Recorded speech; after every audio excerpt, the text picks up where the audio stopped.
So back on to part two. So we were on to the light coming down, plants, animals. You eat beans, uh, seeds, whatever. And then you make love, and then you have something to love, your child. And where did it come from? The light from the sky that gave life to everything. Fish, seafood, whatever you're eating. That's the energy that helped create that child. So maybe we're not there to come together as one, but is it worth it?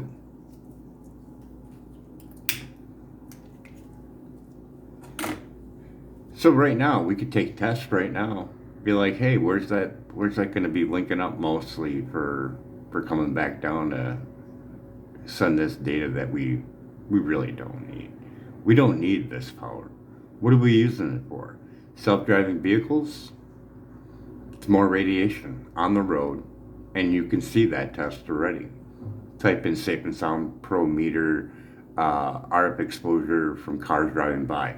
They'll show up. Go rent one. Yeah, you can see the amount that gives off. And those aren't even robo-taxis. Those are just people with cell phones in their car and whatever Wi-Fi enabled whatever on their car, or electric sensors or anything else. It's all riding on that 1980 thermal only test.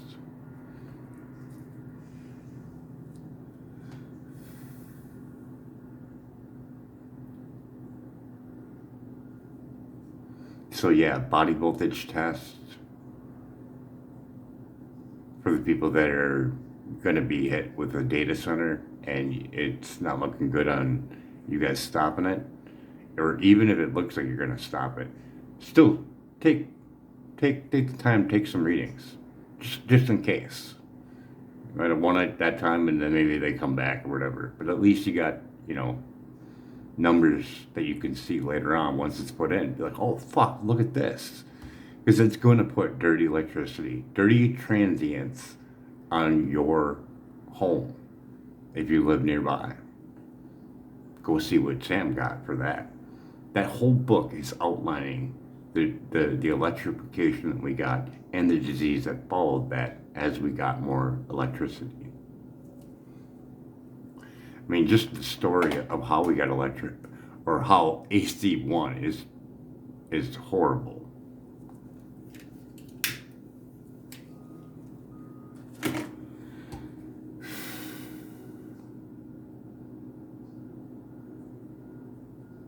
I mean, when you really think about what you need for power to live, I mean, one thing to live, but to be happy, what do you really need to be happy?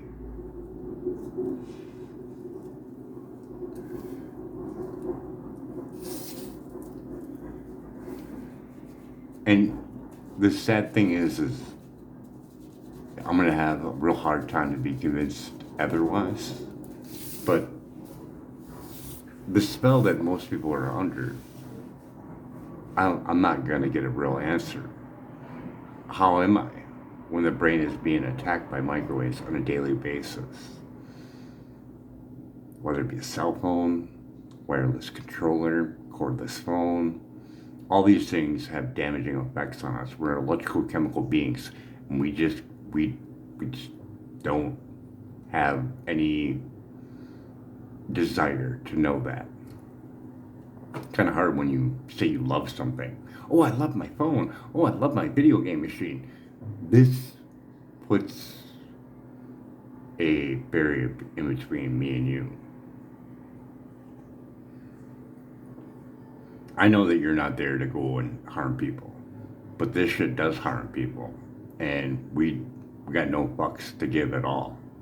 We're being chemically driven to love this stuff. I mean, me, same thing. I broke free. I had a lot of love for this shit, really did. Thought it'd be a great way to learn and everything else, but no, it's not worth it. Not when a child's brain's not even fully developed yet. We're going to put a laptop over their reproductive organs. Come on now. I mean, You should be able to be smart enough, no matter if you didn't graduate high school like me or not, or went on to college. You should be able to grab that concept. Because, I mean, you can go rent a meter and do real scientific work and see what it puts out. Or just read the manual, see what it says on the distance. 5 to 15 millimeters away.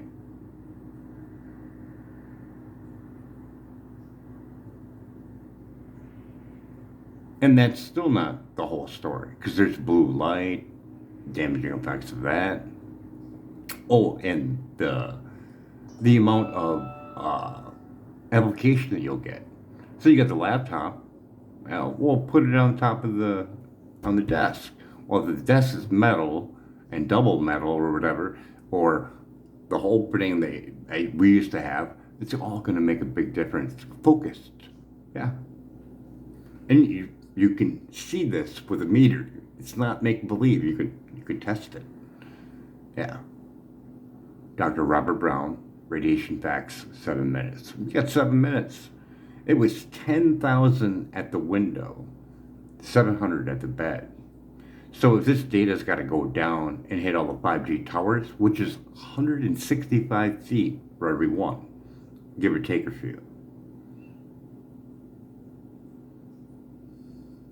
And then you go back to that you go back to that bioinitiative report, and you can see those numbers and the damaging effects and the scientific work on it.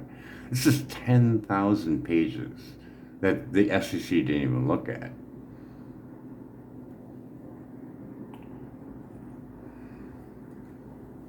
I have a hard time going on, because to me it should be an open shut case after you see the 1980 rat study, which we're all riding on right now. That's not science at all. All the frequencies that they used back then, we use way different ones right now. And it makes a big difference. Dr. Barry Trower, Dr.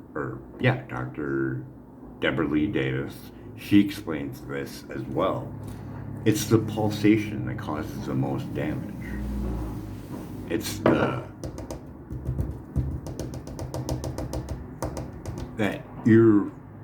that pulsation of the beam all day long, right at is the damaging effects. I mean, when something is breaking the blood-brain barrier on a daily basis, we need to wake up. And the 10 times factor for children should be more than enough to get anybody motivated. But there's a lot of variables at hand. Your food, making you feel nervous and terrified, going to keep you from doing anything. Glyphosate. You think you're eating healthy, and you find out that it's just covered in glyphosate, Roundup. Reliable technology, reasonable technology. Jeffrey Smith, that's pretty much all you need to know. You'll be able to find them. Go over there once. Lots of good stuff. Gene editing, protect your children. And then there's a resource page up on top, just so you can find it. Resource page, glyphosate report. Go over there, and there's a whole list, and it tells you how much glyphosate they found in it. And then don't eat it. And then for the love of water. You gotta kind of put the both in there. Oh, gotta add in Stamp too, because they were getting dirty electricity through their water pipes and making people sick. There's just so many things going at you. Yeah.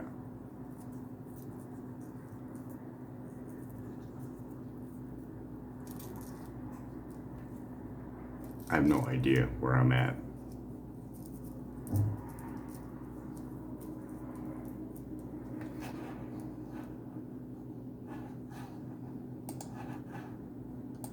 Oh, here we are. But I think actually, you just go high enough, you start getting out of Earth's shadow. You know? So, how many physical starships are needed to do 10,000 launches a year? I don't think we'll need more than. I mean, you could probably do it with as few as like 20 or 30. Um, it really depends on how quickly does the ship. The ship has to go around the Earth, and the ground track for the ship has to come back over the launch pad. So if you can use a ship every say 30 hours, you could do it with 30 ships. But we'll make more ships than that. But the SpaceX is gearing up to do 10,000 launches a year, and maybe even 20 or 30,000 launches a year. Is the idea to become basically a hyperscaler, become an oracle, and lend this capacity to other people? What are you going to do with it? Presumably, Okay, like I said before, flow for the love of water. Holy crap, that should be today's video, today's documentary. Flow for the love of water. Flow for the love of water. It was put out by the Beastie Boys label. Come on now. What you want? What you want? That many rockets going up? Holy crap. So there's a thing called the hydrological water cycle. Make sure you watch that part. Oh, it's beautiful. And then make sure you turn down the bass, because that shouldn't fuck with your head. And, the creepy music, that shit all has an effect on you. Don't freak out. Just get yourself some distilled water, someplace where they run out of it a lot, because it's negatively charged. Don't give me that. Oh, it's gonna rob minerals from your body. Where are you gonna get your minerals from? Inorganic minerals cannot be utilized by the body. Flow for the love of water, and Aquarius the water bearer. That's beside the point. You get all your minerals from what? Food, vitamins, you're good. All the water, if you took all the pollution out of the world, all cars, everything, what is the water? It's distilled. As it comes down, it is a clean water. Living water, many things over at Aquarius Water Bearer. I don't want to get into that. It's all over there already. Or you could have rocket fuel in your water, just like it says in Flow for the Love of Water. I hope it didn't fall in there. Oh, it did. Now I got coffee on my thing. So, can you imagine this? That up in the atmosphere, every hour, like he said, going into the hydrological water cycle over and over and over again. For what? More radiation on our children. Fact. You can't see otherwise. We're going to put a data center up there and shoot it back at us. Safe and Sound Pro meter today is, and then once this first one up there, today it's this. Real science that anybody could do. Just, okay, we're at here, this and this state, post it. Someone goes, hey, this is our number here, post it. Oh, he just launched the first one. Hey, my reading just tripled, or whatever it may be. But it's going to go up. So, 10,000 at the window, 700 at the bed. And that's not even including other things. Whether or not you got Wi-Fi in the house, smart meter in the house, smart watch. Smart watch, come on. You got microwaves on your wrist. You could do body voltage. Better yet, here you go. Don't wear your watch for... I'd have to see her test. Let's say a whole day. I don't think you can go a whole day. Go a whole day, even your phone. Keep your phone away. Oh, that's going to be a difficult one. Let's see how addicted you are to that. And then take a blood sample and look at it underneath a microscope. And then put your watch on for 15 minutes and then look at your blood once. Dr. Magda Havas, and she shows it. And I think it was just 20 minutes worth of exposure.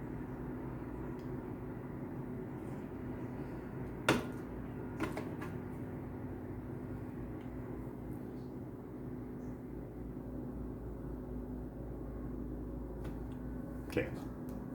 SpaceX is the one launching all this. So SpaceX is going to be a hyperscaler? Hyper. Yeah, I mean, if some of my predictions come true, SpaceX will launch more AI than the cumulative amount on Earth of everything else combined. Is this mostly inference or? Most AI will be inference. Like already inference for the purpose of training is most training. And there's a narrative that the change in discussion around the SpaceX IPO is because previously SpaceX was very capital efficient, just it wasn't that expensive to develop. And even though it sounds expensive, it's actually very capital efficient in how it runs.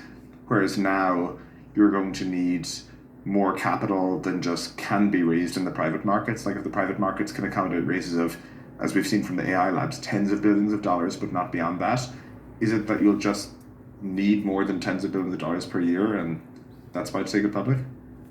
Yeah, I have to be careful about saying things about companies that might go public. You know. If you make general statements, That's never been a problem for you, Elon. You know, there's a price to pay for these things. make some general statements for us about the depth of the capital markets between public and private markets. Yeah, there's a lot more capital in the. Very general.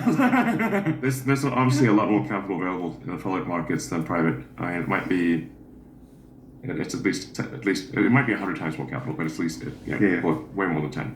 But isn't it also the case that things that tend to be very capital intensive, if you look at say real estate as a huge industry that raises a lot of money each year at an industry level, that tends to be debt financed, because by the time you're deploying that much money, you actually have a pretty it's been a revenue stream. Exactly, and a near-term return. And you see this even with the data center build-outs, which are famously being financed by the private credit industry.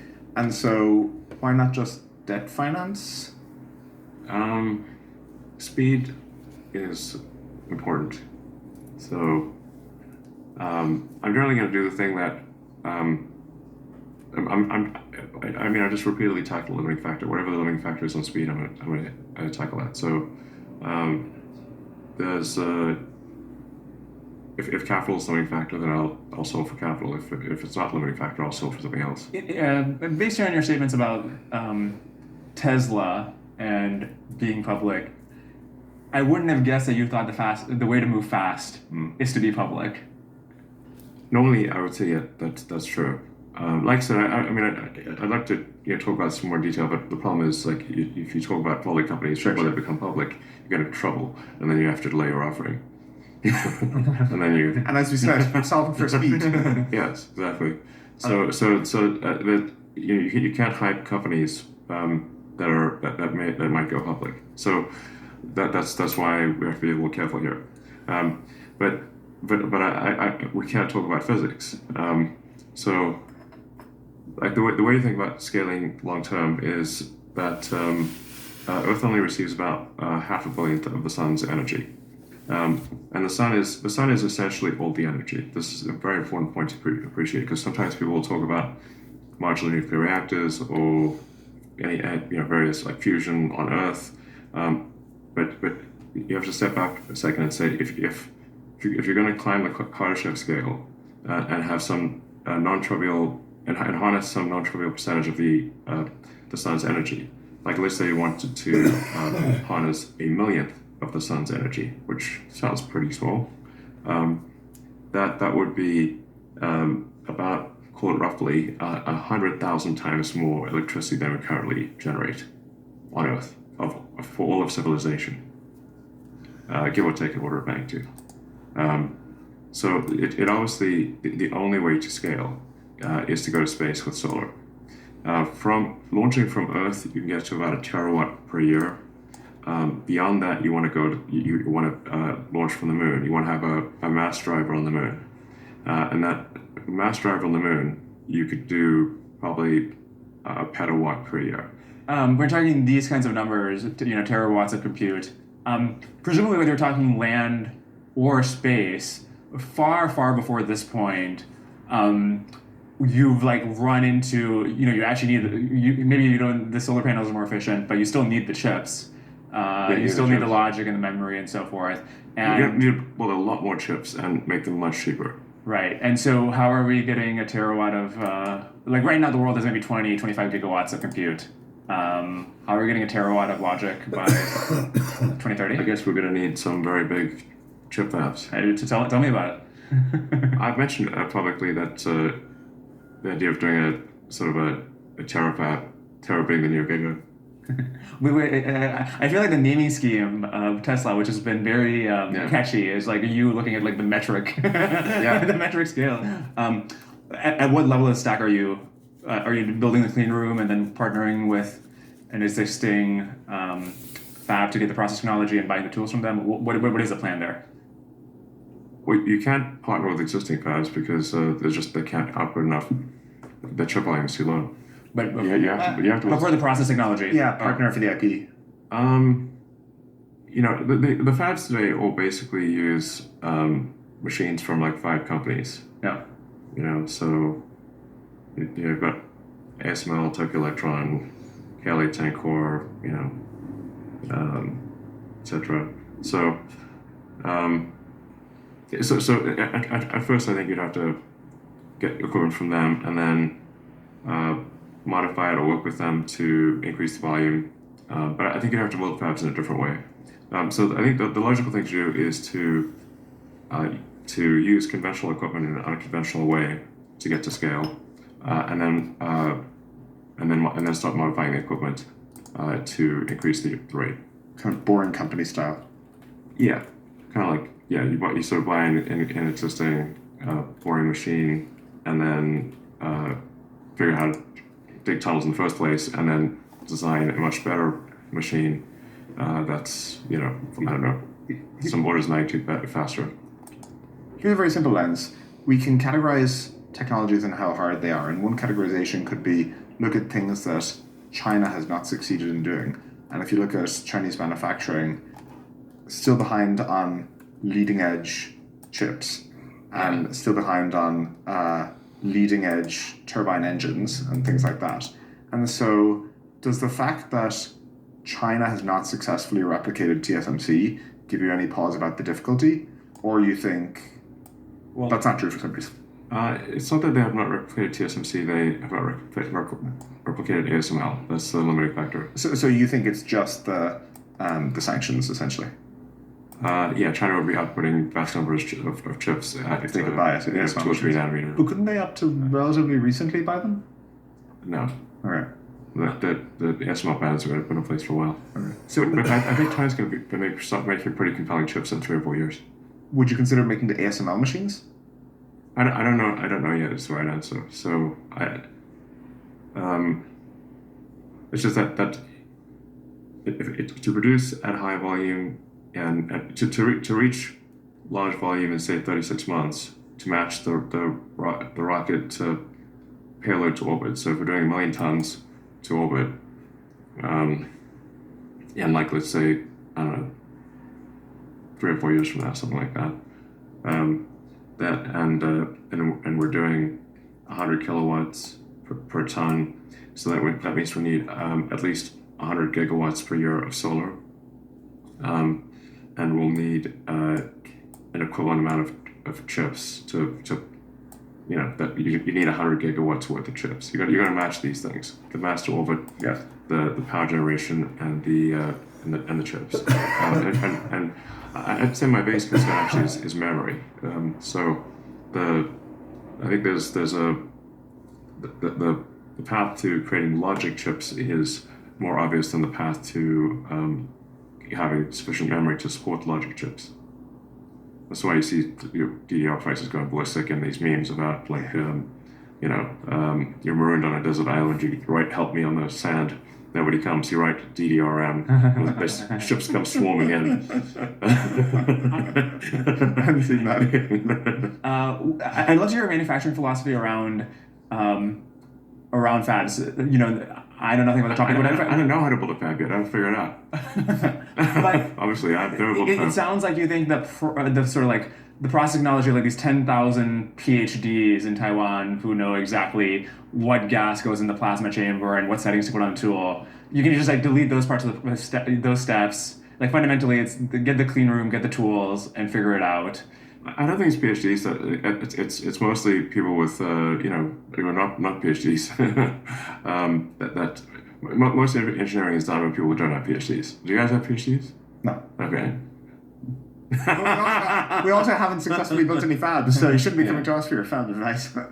Or I don't think you need a PhD for that stuff. So, but you do need competent personnel. So I don't know. I mean, like right now, if say like Tesla's pedal to the metal max production of going as fast as possible to get Tesla AI5 chip design into production and then reaching scale. That'll probably happen, around the second quarter-ish of next year, hopefully. And then AI6 would hopefully follow less than a year later. And we've secured all the chip fab production that we can. Yes. But you're currently limited on TSMC fab capacity. Yeah. And we'll be using TSMC Taiwan, Samsung Korea, TSMC Arizona, Samsung Texas, and we still You've booked out all the capacity you can. Yes, and then if I ask TSMC or Samsung, okay, what's the time frame to get to volume production? The point is not you've got to build the fab, and you've got to start production, then you've got to climb the yield curve and reach volume production at high yield. That from start to finish is a 5-year period, and so the limiting factor is chips. Yeah. The limiting factor once you can get to space is chips, but the limiting factor before you can get to space would be power. Why don't you do the Jensen thing and just prepay TSMC to build more fabs for you? I've already told them that. But they won't take your money? Like, what's going on? They're building fabs as fast. No. They're building fabs as fast as they can. And so is Samsung. They're pedal to the metal. I mean, they're going, balls to the wall. They're as fast as they can. So still not fast enough. I mean, like I said, there will be. I think if you say, I think towards the end of this year, I think probably chip production will outpace the ability to turn chips on. But once you can get to space and unlock the power constraint, and you can now do hundreds of gigawatts per year of power in space. Again, bearing in mind that average power usage in the U.S. is 500 gigawatts. So if you're launching, say, 200 gigawatts a year to space, you're sort of lapping the U.S. every 2.5 years. All U.S. electricity production. This is a very huge amount. But between now and then, the constraint for server side compute, concentrated compute, will be electricity. My guess is that we start hitting people start getting to the point where they can't turn the chips on for large clusters towards the end of this year. The chips are going to be piling up and won't be able to be turned on. Now, for edge compute, it's a different story. So for Tesla, the AI5 chip is going into our Optimus robot. It's optimistic, and so if you have an AI edge compute, that's distributed power. Now the power is distributed over a large area. It's not concentrated, and if you can charge at night, you can actually use the grid much more effectively, because the actual peak power production in the U.S. is over 1,000 gigawatts, but the average power usage, because the day-night cycle, is 500. So if you can charge at night, there's an incremental 500 gigawatts that you can generate, at night. So that's why Tesla for edge compute is not constrained, and we can make a lot of chips to make very large number of robots and cars. But if you try to concentrate that compute, you're going to have a lot of trouble turning it on. what I find remarkable about the SpaceX business is the end goal is to get to Mars, but you keep finding ways on the way there to keep generating incremental revenue to get to the next stage and the next stage. So the Yeah. Falcon 9 is Starlink, and now Yeah. for Starship, it's going to be potentially orbital data centers. But like, do you find these like, sort of infinitely elastic, sort of marginal use cases of your like next rocket and your next rocket and next scale up? You can see how this might seem like a simulation to you. Well, Or am I someone's avatar in a video game or something? Because it's like what are the odds that all these crazy things would be happening? I mean, rockets and ships and robots and space solar power, and not to mention the mass driver on the moon. I really want to see that. You can imagine like some mass driver that's just like shoom shoom, like just it's like sending AI, solar powered AI satellites into space like one after another, like these like at 2.5 kilometers per second. You know, that's and just shooting them into deep space. That would be a sight to see. I'd watch that. just like a live stream of Yeah, just one after another, just the shooting webcam. AI satellites in deep space. You know, 1 billion or 10 billion tons a year. I'm sorry, you manufacture the satellites on the moon? Yeah. I see. So you send the raw materials to the moon and then manufacture them there and then shoot. Well, the lunar soil is, I think it's like 20% solar, 20% silicon or something like that. So you can get the silicon from you can mine the silicon on the moon, refine it, and generate and create the solar panels, or the solar cells and the radiators on the moon. Yeah. So to make the radiators out of aluminum. So there's plenty of silicon and aluminum on the moon to make the cells and the radiators. The chips you could send from Earth because they're pretty light, but maybe at some point you make them on the moon too. I'm just saying, like, these are simply. It's kind of like I said, it does seem like a sort of a video game situation where it's difficult but not impossible to get to the next level. I don't see any way that you could do, 500 to 1,000 terawatts per year launch from Earth. I agree. But you could do that from the moon. Okay, let me tell you how I ended up using Mercury for my personal banking. So last year, I had the opportunity for my new person, arguably Metsham and a members of DIC. Can I zoom out and ask about the SpaceX mission? So I think you said like we gotta get to Mars so we can make sure that if something happens to Earth, civilization, consciousness, etc. survives. Yes. By the time you're sending stuff to Mars, like Grok is on that ship with you, right? And so Grok's gone Terminator. Like the main risk you're worried about, which is AI, why doesn't that follow you to Mars? Well, I'm not sure AI is the main risk I'm worried about. I mean, the important thing is that consciousness, which